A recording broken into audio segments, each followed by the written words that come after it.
The monthly cattle on feed report was released as the Memorial Day weekend began. Extension Ag economist Brian Williams says some of the figures came close to what analysts were expecting, but not all of them. He talked to me on Wednesday. Well, Brian, did the cattle on feed report have much impact on the markets when it was released?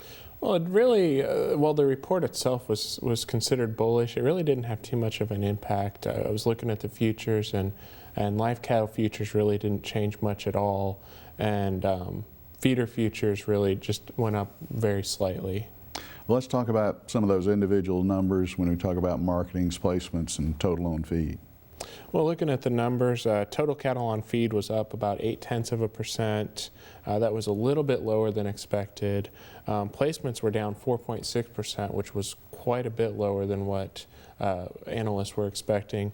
And then marketings were down 7.8%, which was real close to what the expectations were.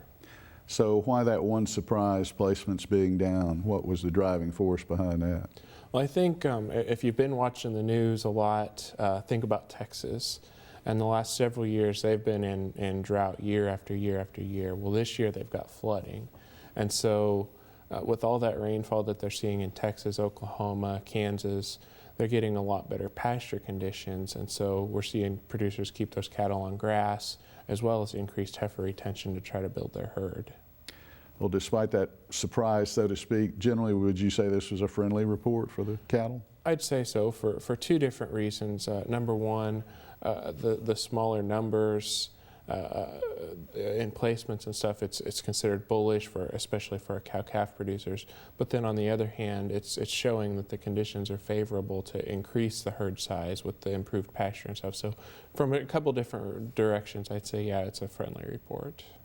Now, talking about feeder cattle in particular, it seems like if you read the commentaries, the analysis, kind of bullish right now. Yeah, looking down the road, you know, we're on one hand, there's fewer feeder cattle going into the feedlot, and they need those cattle to try to keep their numbers up. So that's really helping there. Plus, we've seen lower feed costs for the feedlots, so they're willing to pay a little bit more for those feeders as well.